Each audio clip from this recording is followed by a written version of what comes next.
This story is titled, My Father Gave $370,000 to my golden sister for law school and told me you're only good enough for a diner job.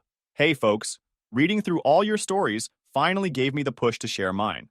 Ever had one of those moments where everything you suspected about your family was laid out for you on a silver platter? Yeah, that was me at 21. Let me give you the rundown. Growing up, I was the practical one. My parents used it like a badge of honor, but let's not kid ourselves. It was their way of saying I wasn't worth the effort.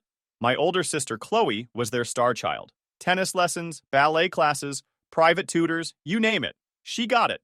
And I got the we trust you to figure it out, pep talks, and hand-me-downs. By the time I was 16, I was working a part-time job to save for a used car, while Chloe got a brand new one for her birthday. I tried to brush it off, telling myself money was tight and timing was just bad. But deep down, I knew. I just didn't want to admit it. Anyway, things got bitter during a Saturday morning family discussion at the dining table. These little talks were my dad's idea, some misguided attempt to encourage family communication. What they really were, though, was an excuse for my parents to micromanage my life while fawning over Chloe. My dad cleared his throat. Mia, we need to talk about your future, he said, in the same tone someone might use to discuss a disappointing quarterly report. I glanced up warily. Okay. We've been reviewing some of your choices, he began, which immediately put me on edge. My choices? Like I'd handed him a resume to critique. And? I asked, bracing myself. My mom jumped in, her voice too sweet to be genuine. Well, sweetheart, we're just concerned. You've been working at that diner for over a year now, and you haven't taken any steps towards something more stable. I stared at them, trying to process what I was hearing. I'm saving for school, I said, my voice firm. Yes, but that's the problem, my dad replied. You're saving, but where's the plan? Chloe had a clear path by the time she was your age. She knew she wanted to go to law school and was already lining up internships and volunteer work. Meanwhile, you're stuck, my mom finished for him, her tone dripping with fake concern. Stuck. Like I was some aimless loser who decided to park her life at a dead end. Chloe had guidance, I shot back, my frustration bubbling up. She had your support every step of the way. I'm doing this on my own. That's because Chloe earned it, my dad said sharply. She showed us she was serious about her future. You've been coasting. Coasting? I repeated, my voice rising. I work 2 jobs and pay for everything myself while you've handed Chloe everything on a silver platter. That's enough, Mia, my dad said firmly. No, it's not enough, I snapped. You're acting like I'm lazy just because I'm not following Chloe's exact blueprint. Did it ever occur to you that I might have my own plans? And what are those plans? He shot back. Because all we see is someone who's comfortable scraping by. The words hit me like a slap. That's how they saw me. Not as someone working hard, but as someone who was just barely managing. Chloe, who had been silent up until now, finally chimed in. Maybe they're just trying to help, she said, being oh so reasonable. It's not like they're wrong. You could be doing more. I turned to her, disbelief written all over my face. Doing more? Like what, Chloe? Going to law school and letting mom and dad foot the bill? Not everyone gets that luxury. Don't be bitter, she said, her voice calm, like she was above it all. Are you kidding me? I said, laughing bitterly. You've never had to worry about anything in your life. You don't know the first thing about what I've had to do to get by. My mom put up her hands in that let's all calm down gesture that only made me angrier. Mia, we're just trying to guide you, she said softly. You've always been so independent. We trust you to figure things out. There it was again. Independent. Practical. Translation. We don't think you're worth the investment. Yeah, well, maybe I'm tired of figuring everything out on my own, I said, standing up abruptly.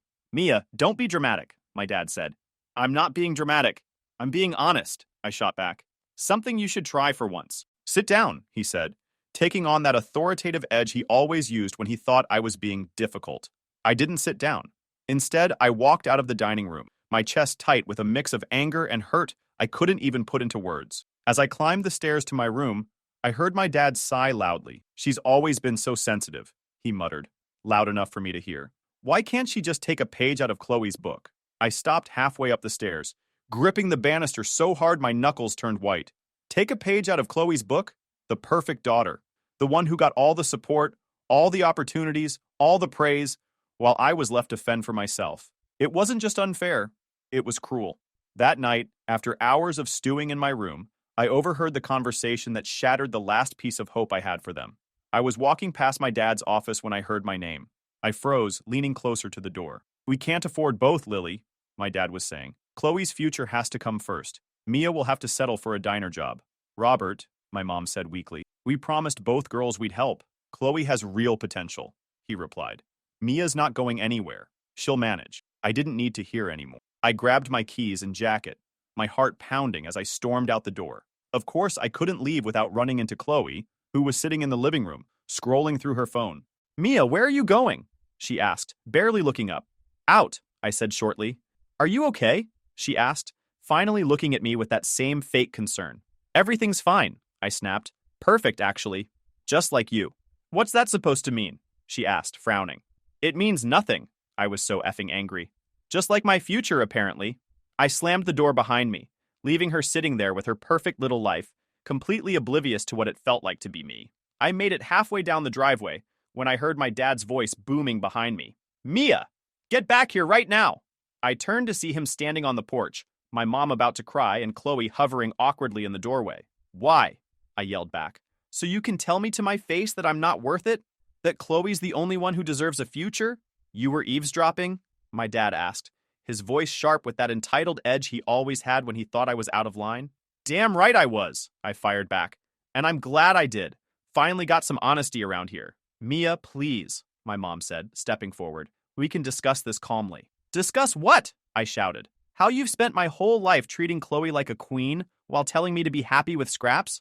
How am I supposed to work at a diner while she chases her dreams? Chloe tried to step in. That's not fair. Life isn't fair, Chloe, I interrupted. But you wouldn't know that, would you? Everything's been handed to you while I've had to fight for every scrap of attention. That's enough, my dad snapped. You're being childish and ungrateful. Ungrateful? I laughed bitterly. For what? For being ignored? For being told I'll never measure up? Or maybe I should be grateful for the diner job you've so generously planned for me. My mom was crying now. Chloe looked stunned, and my dad just glared at me like I was the problem. If that's how you feel, he said coldly, then maybe you should leave until you've calmed down. Don't worry, I said, stepping back. I'm done being the family disappointment, and I'm done playing by your rules. I got in my car, my hands shaking as I gripped the wheel. Through the windshield, I saw them standing there, the perfect little family, minus the daughter who finally walked away. As I drove off, one thought burned in my mind. I'd prove them wrong. Every single one of them. After driving around aimlessly for what felt like forever, I ended up at Aunt Lila's house. Her place was my go-to escape whenever life with my parents got unbearable, which, let's be real, was more often than I like to admit. Lila lived in this old craftsman house that was comforting in a way my actual home never really was. She opened the door before I even knocked, like she somehow knew I was coming. Mia, she said, ushering me inside. What's going on? You look ready to burst. I didn't hold back. I spilled everything, and Lila actually listened without interrupting. When I finally finished, I sat there on her couch, drained and fuming all over again just from retelling it. They've always put Chloe first, I said, staring at my hands. But this is just another level. They didn't even think I deserved a chance. Lila sat quietly for a moment, then got up and walked over to a small desk in the corner of the room. She pulled open a drawer, took out an envelope, and handed it to me. Open it, she said simply. I did, and what I found inside nearly knocked the wind out of me. It was a bank statement showing an account in my name with a balance that made my eyes widen. I stared at the paper, trying to process what I was seeing. Is this mine? I asked, my voice barely above a whisper. Lila nodded. I've been saving for you since the day you were born. Every Christmas, every birthday, every little bit I could spare. Your parents knew about Chloe's fund, but I kept this one separate. I had a feeling you'd need it more someday. I didn't know what to say. It felt like the floor had shifted under me. For years, I'd been scrimping and saving, thinking I'd have to claw my way through life while Chloe got handed every opportunity. And here was Aunt Lila, quietly looking out for me the whole time. Why didn't you tell me sooner? I finally managed to ask. I wanted to see if your parents would do the right thing, she said. But it's clear now they won't. So I'm stepping in. Tears pricked at my eyes, and I quickly wiped them away. I hated crying, especially in front of people, but this was overwhelming. What am I supposed to do with this? I asked, gesturing to the statement. Whatever you want, Lila said. Go to school, start a business, build the life you deserve. I sat there, staring at the numbers on the page, feeling a mix of gratitude and anger. Gratitude for Lila, who had clearly been my biggest ally all along. Anger at my parents, who'd written me off without a second thought. Before I could say anything else, there was a knock at the door. Lila sighed and got up to answer it. From the muffled voices, I knew who it was before they even stepped inside. My mom.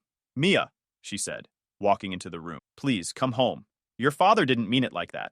Oh, he meant it, I said, standing up. He made it pretty clear where I stand in this family. You're upset, she said, her voice trembling. We can talk this through as a family. We're not a family, I interrupted. We're Chloe's fan club, and I'm just the understudy who never gets to perform. Lila stepped in then, her presence suddenly commanding. Linda, sit down, she said to my mom. My mom hesitated, but Lila wasn't the kind of person you ignored. She perched on the edge of the couch. I don't want to get in the middle of this, my mom said weakly. You're already in the middle, Lila said. And it's time to face the consequences of your choices. She turned to me. Mia, the money is yours. No strings attached. Use it to build the life you've always wanted. My mom's face went pale. Lila, you can't just... I can. Lila cut her off. And I did. I've watched you favor Chloe over Mia for years, and I'm done sitting by and letting it happen. It was like watching a dam break. My mom started crying, muttering about how she and my dad only wanted the best for us, but I didn't care anymore. Thanks, Mom, I said sarcastically, but I think I've got this handled now. After she left, Lila sat back down next to me. You're stronger than you realize, she said. I nodded, clutching the envelope like a lifeline. I wasn't sure where this was all going to lead, but for the first time in my life, I felt like I actually had a shot at something better. Lila continued to support me over the next few years as I worked to rebuild my confidence and chart my own path. Unfortunately, she passed away not long after I turned 24. Her loss hit me hard. She'd been my rock in a family that always made me feel invisible, but in a way, her unwavering faith in me became my motivation. With the money she'd set aside, I enrolled in business school and threw myself into my studies. By this point, I was well into business school and crushing it. Top of my class, working on real projects, and honestly, thriving in a way I never thought I would. My parents? Barely a blip on my radar. They tried to check in occasionally, but I wasn't interested in hearing about how Chloe was doing in law school or whatever other perfect thing she had going on. However, life decided to get interesting. One day, I got a call from an unknown number. I ignored it. Then came a text. Mia, it's Chloe. I need to talk to you. Please. I hadn't spoken to Chloe in years, so I figured she was reaching out for a reason. I called her back, and her voice on the other end sounded nothing like the polished, confident Chloe I remembered. She sounded rattled. I messed up, she said, barely waiting for me to say hello. What kind of mess are we talking about? I asked, leaning back in my chair. She hesitated, then blurted it all out. Her boyfriend, Jack, had been arrested for securities fraud. He was running some Ponzi scheme that had bilked clients out of millions, and it was all over the news. The thing is, Chloe worked at Jack's firm. Wow, I said, not even bothering to hide the sarcasm. Guess the golden child's not so golden anymore. Mia, I'm serious, she said, her voice cracking. I think I'm in real trouble. The investigators, they're looking into me too. I sat up straighter. What do you mean, looking into you? Did you know what he was doing? No, she snapped, then paused. Not exactly. I mean, I found some discrepancies in the paperwork months ago, but Jack told me it was just aggressive investment strategies. He said it was normal in our line of work. You believed him? I wanted to, she admitted. He was so convincing, and I didn't want to ruin everything. I let that sink in for a moment. Chloe, who had always been the perfect, untouchable one, was now calling me, desperate for help. It felt surreal. So why are you telling me all this? I asked. Because the investigators are offering me a deal, she said. If I testify against Jack, they'll grant me immunity. But Mom and Dad keep saying I should stay loyal to him, that it's the right thing to do. I couldn't stop the laugh that escaped. Loyalty? From the people who practically disowned me? That's rich. Mia, please, sounded broken. I don't know what to do. I need your advice. You've always been smarter about these things. I didn't know what shocked me more. The fact that she was admitting she needed help, or that she actually acknowledged I was smarter than her. Take the deal, I said without hesitation. Throw Jack under the bus and save yourself. You think he'd hesitate to do the same to you? There was a long silence on her end. Finally, she said, Will you come with me to the prosecutor's office? I can't do this alone. I had a midterm to study for, but for some reason I said yes. Not for Chloe exactly, but because I wanted to see this mess through. The next day, we met at the prosecutor's office. Chloe looked like a wreck. Dark circles under her eyes, no makeup, and her usual polished look replaced by a basic sweater and jeans. I barely recognized her. The meeting was tense, to say the least. The prosecutors laid it all out for her. Jack's scheme, the evidence they had against him, and how she'd been implicated because of her position at the firm. But they also made it clear that they were willing to cut her a deal if she cooperated. Chloe signed the papers with shaky hands, officially agreeing to testify against Jack. I could tell it was killing her inside, not just because she was betraying someone she'd loved, but because this was the first time in her life she wasn't the golden child. She was just another screw-up. After the meeting, we grabbed coffee because, honestly, I needed a breather after all that tension. Thanks for being there, she said quietly, staring into her cup.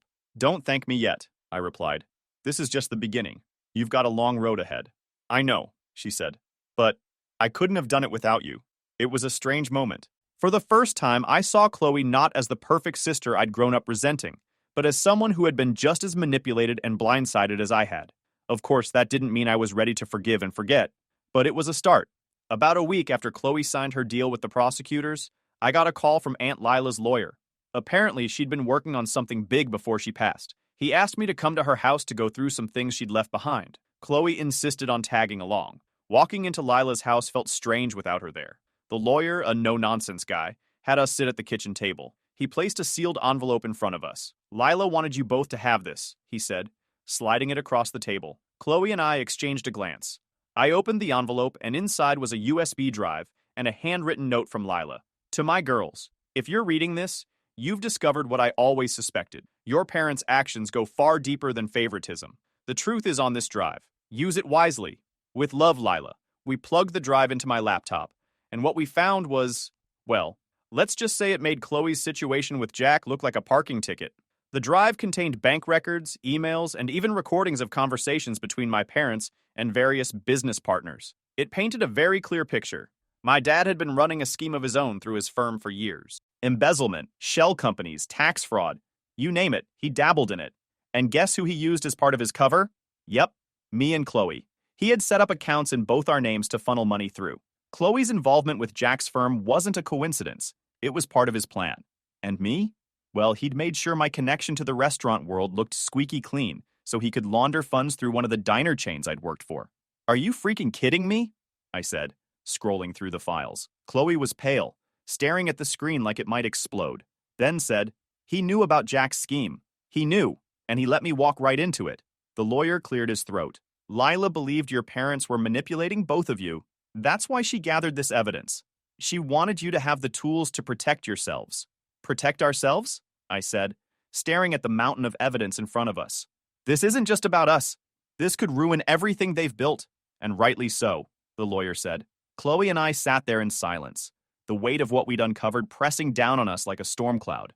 Every piece of paper, every recording on that USB drive, it was all staring back at us, daring us to act. What do we do now? Chloe asked quietly, her voice barely above a whisper. I looked at her, then back at the evidence, my mind racing. For once, the power was in our hands. We don't know what exactly to do with this mess. It's suffocating. But I thought of sharing the story here to get some perspectives. I'll post an update if things get cleared out. Update 1. All right, folks. Here's the moment you've been waiting for. After sitting on that mountain of evidence for what felt like forever, Chloe and I finally made our decision. We weren't going to let our parents get away with this. Not anymore. We decided to confront them. But this time, it wasn't going to be some emotional showdown. We were holding all the cards, and we intended to use them. We arranged a meeting with our parents under the pretense of wanting to clear the air. They showed up at Lila's house looking smug, probably thinking we were about to apologize or beg for their approval. Oh, how wrong they were. The moment they sat down, I pulled out my laptop and opened the files from the USB drive. What's this about? My dad asked, his tone already defensive. Oh, just your little side hustle, I said, scrolling through the documents. You know, embezzling funds, setting up fake accounts in our names, laundering money through my old job. Ringing any bells? Their faces froze. My mom looked like she might faint, and my dad's usual stern expression faltered. Mia, you don't understand, he started. No, I understand perfectly, I cut him off. You've been screwing us over for years, using us as pawns in your little game while pretending you were just doing what's best for the family. Chloe jumped in, her voice shaking with anger. You set me up with Jack, didn't you? You knew what he was doing, and you let me take the fall so you could cover your tracks.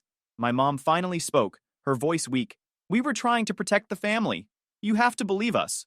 I couldn't help but laugh. Protect the family? By throwing us under the bus? Yeah, great job. We laid everything out for them, point by point.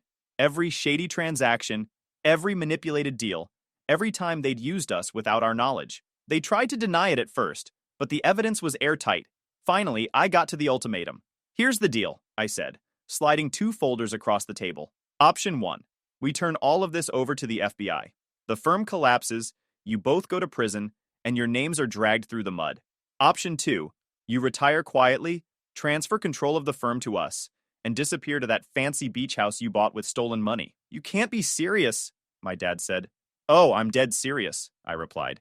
You'll regret this, he said, glaring at me. Maybe, I said with a shrug, but I'll regret letting you get away with this even more. They stared at the folders. Finally, my dad picked up a pen and signed. Someday you'll understand, he said, handing the papers back. We already do, Chloe said, her voice cold. That's the problem. Walking out of Lila's house that day felt surreal. Chloe and I had just dismantled everything our parents had built, but it wasn't revenge, it was justice. The next steps were clear. Clean up the firm, rebuild it into something legitimate, and make sure no one else got screwed over by their greed. It felt like Chloe and I were on the same team. Was it worth it? Chloe asked as we left. I thought about it for a moment before answering.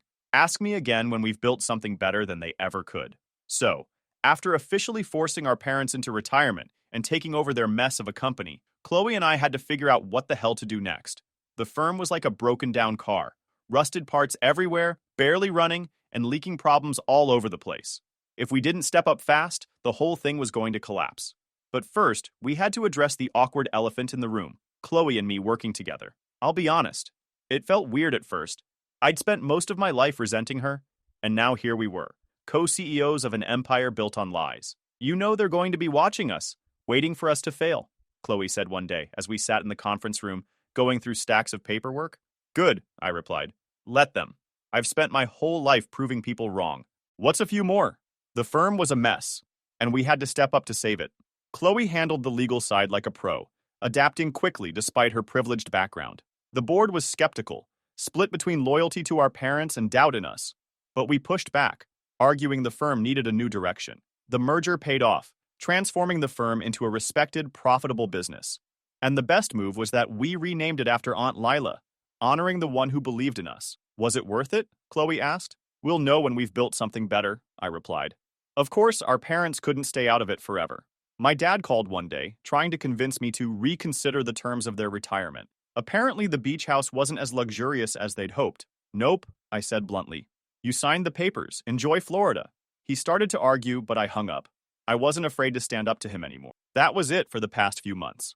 Fast forward to the present, specifically last week, I got a call from a name I hadn't heard in forever. Jack. Yes, that Jack. Chloe's ex, the guy who ran the Ponzi scheme, got arrested and basically kickstarted this entire mess.